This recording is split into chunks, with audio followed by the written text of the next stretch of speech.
reason there was no video yesterday. Well, actually, no. I might get that time lapse uploaded sometime during today, which is yesterday for you. It's time travel. Yeah, I'll try to upload that time lapse so that it's not a complete 0 day.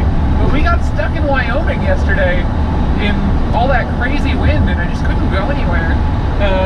We did a few miles of driving in the morning, at night, because I had to get across Elk Mountain and Sherman Hill while the winds had died down after sunset.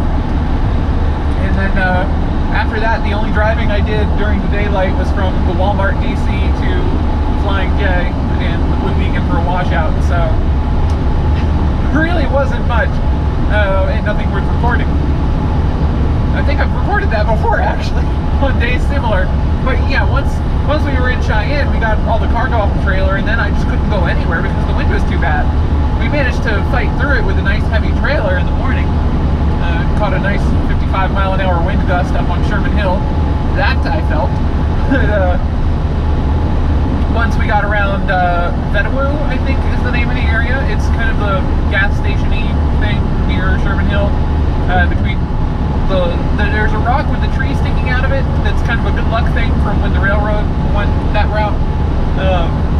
And then there's between that and the summit of Sherman Hill, there's a gas station at Vedawoo. And when you're coming from Sherman Hill down towards Cheyenne, at that point the highway goes almost due south, and the winds were westerly. So that's the only point where right there at that little gas station area, that's the only point where the highway was perpendicular to the wind. Once you get past that, once you get past the tree sticking out of the rock, lone tree,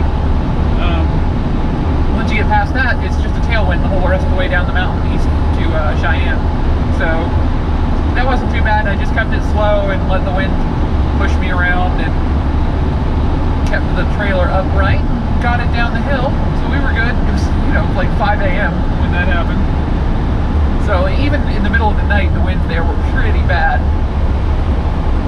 We skipped Elk Mountain again, just went around on US 30, got to race a train. That would have been so cool to record, but the GoPros suck at night, so yeah, nothing there.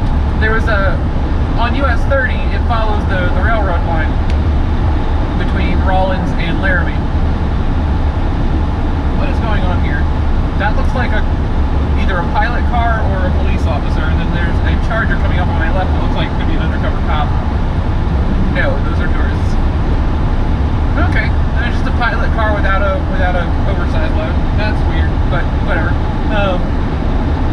So yeah, US 30 follows the railroad. So as soon as the highways met up again, because they don't line up until a little bit after Walcott Junction is where they come back together and head for Medicine Bow.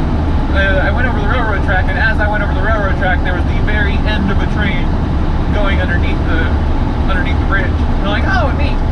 And I was just kind of riding side by side with this train, slowly gaining on the locomotives in front, all the way through Medicine Bow. Of course, Medicine Bow, I had to slow down to 30 miles an hour, and the train does not, so they got ahead again. And it was neat. It was like racing a train to Laramie.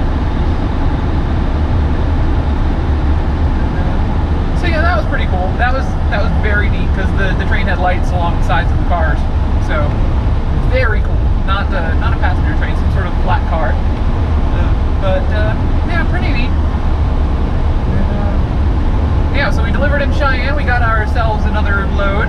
I'm on my way home, so I'll be able to hopefully get all my software reinstalled on my computer, get everything back up and running to the normalcy that is my channel until last week. And so yeah, that's gonna be soon. We haven't picked up the cargo yet. We're on our way to do that now. It's somewhere in Kansas. We're gonna take some US highways down to Continue on I-70 East for 92 miles. Okay, fine. Why did you need to say that? There was no reason to say that. That was completely uncalled for, GPS. But so yeah, this is my load home. Looking forward to that. There's just a random guy on the side of the road.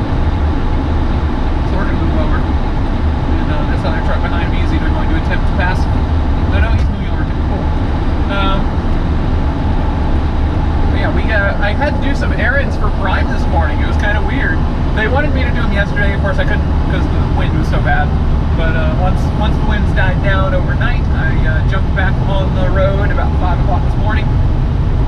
did our thing. Had to run. I took my trailer, my nice clean trailer that I had just delivered cargo to Walmart with. He is moving very slowly. That guy is moving. Took my nice clean trailer to the JBS slaughterhouse in Greeley, Colorado, and gave them that. And picked up a trailer that some other driver, presumably a Prime driver, had dropped off a damaged trailer that their security people did not notice when it came in. Or one of their yard dogs bumped the trailer and they just said it arrived that way. One or the other. But who knows? They wouldn't load it though because the door was damaged. So I had to pick it up and take it to get repaired. And then after getting that repaired, I had to go to another yard nearby and pick up an empty trailer. So it was a whole lovely song and dance. And then that trailer, I needed to get that washed. So we wound up in Denver for that. But now we're back on the road. Everything's good. I've got like 300 more miles of deadhead to go today. Then I need to get some fuel at some point. But yeah, lovely day here in Colorado. I don't know if I've said that yet. We are in Colorado, eastern Colorado. We're right near the Kansas border, I think. On Interstate 70. Yeah, I never get to go this way. I think maybe twice before total. If I've been down this part of the road, because normally if I head this direction at all, it's 287 instead of I-70. So this is neat. This is a nice change of scenery. I mean, it looks an awful lot like Idaho, but you know, it's like Idaho, but with more trees, more Colorado-ness, less snow at this time of year, thankfully. Poor Maxwell is still very, very dirty. There was too long of a line at the Blue Beacon today for me to get him washed. So we just went through the washout express lane and got the heck out of there. So hopefully I'll find a chance to get him a bath because he's due for one. But he definitely needs it because now he's still covered in snow gunk from, that sounds like a Pokemon. He's still covered in snow gunk from Idaho and Yellowstone. And now he's also got some bugs on him because the weather's actually pretty nice here. It's 70 degrees outside right now. It's wonderful. And of course, I really don't think I'm going to hit any snow on my way back home. So, yeah. Anyway, I'm probably running out of time. So my name's Elliot Air, AsRanger17 on Twitter, Xbox Live, and Steam. Drop in and say hi. I'm going to keep trying to upload stuff every day. So this is the best place. You can subscribe to the channel to see more. And like the videos if you enjoy them. That helps me pop up in recommended stuff on other channels. And yeah, Twitter's obviously the best way to talk to me. You can also leave comments. I see all those. But I do hope that you all have a great day. Dramatic pause. And now we just keep driving, and eventually I'll stop the recording, and we'll have,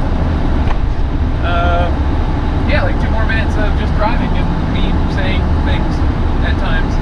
It's nice and peaceful in this part, because I don't have to talk. I just get to say what I want. I get to tell Maxwell not to get angry at white lines. And whatever is cut off at the end by automatic GoPro things is the parts you don't get to see. It's fine, it's fine. The allergies going crazy though. Stuff is blooming here, I think. My nose has been itchy all morning. That's a neat little drawing street bed.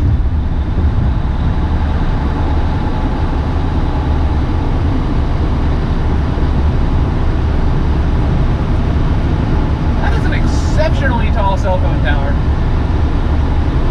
That must be like some other kind of antenna as well. Because I see a couple of other transmitters on it that aren't cell phones. I guess it's probably a radio antenna too. At least maybe it might have stuck cell phone stuff on it later as cell phones became a thing. And it's always hilarious the kind of things that you can see cell phone transmitters stuck to. There's a tower near UNC Charlotte that looks like a tree with cell phone things